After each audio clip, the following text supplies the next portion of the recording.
Halo teman-teman, perkenalkan namaku Heni. Aku dari Prodi PGSD kelas 3F. Kalian ada yang tahu hari ini kita mau belajar apa? Hari ini kita akan belajar tentang cuaca dan siklus air. Apakah kalian sudah siap? Pernahkah kalian memperhatikan bahwa cuaca di sekitar kita bisa berubah-ubah?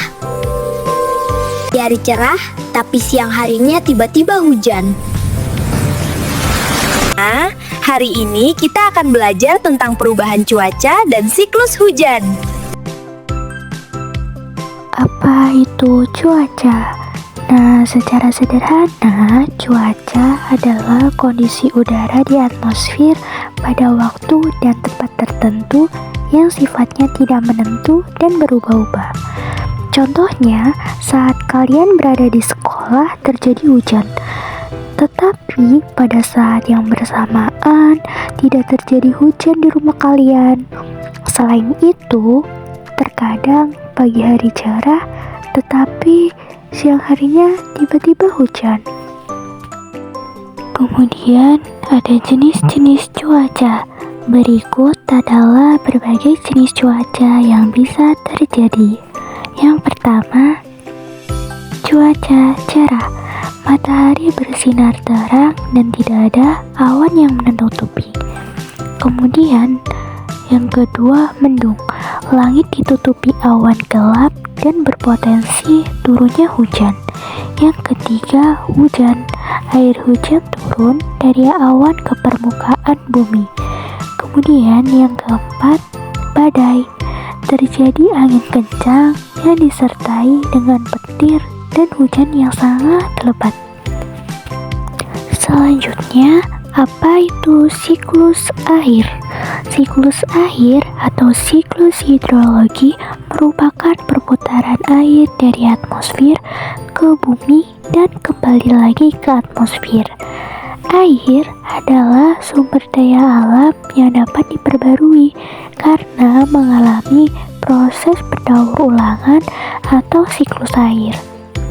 Nah, siklus ini melibatkan beberapa tahapan seperti infiltrasi atau pengumpulan air, evaporasi atau penguapan air, kondensasi atau pembentukan awan, dan presipitasi atau turunnya hujan.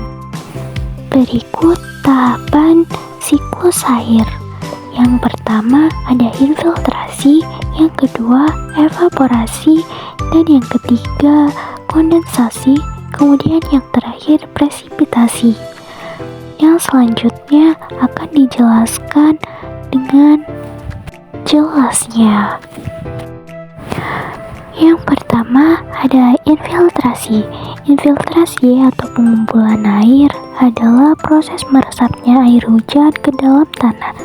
Infiltrasi dapat terjadi karena adanya kapiler atau gaya gravitasi bumi sehingga air dapat masuk ke tanah yang lebih dalam.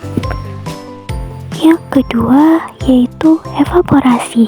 Evaporasi atau penguapan air adalah proses untuk menunjukkan proses penguapan air yang berasal dari laut, sungai, danau, dan badan air lainnya.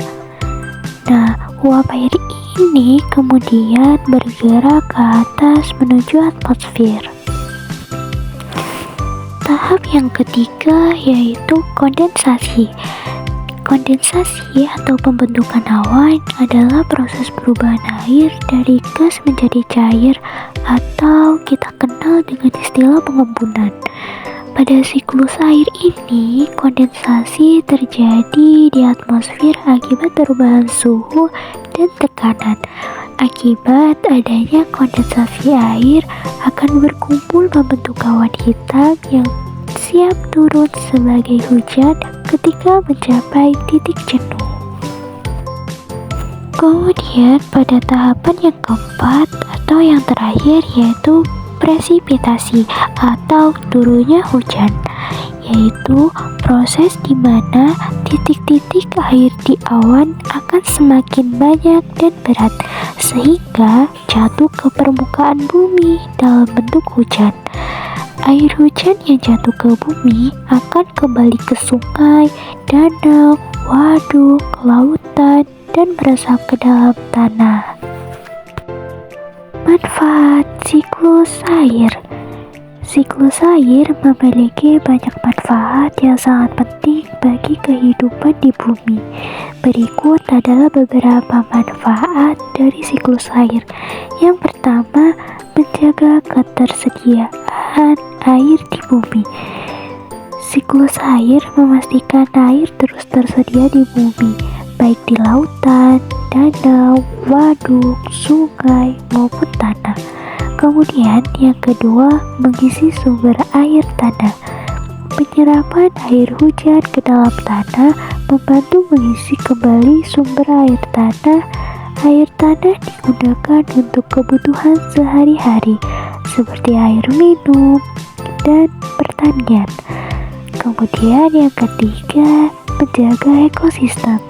Siklus air menjaga ekosistem agar tetap seimbang dengan menyediakan air yang diperlukan oleh semua makhluk hidup. Nah, bagaimana pembelajaran kita hari ini?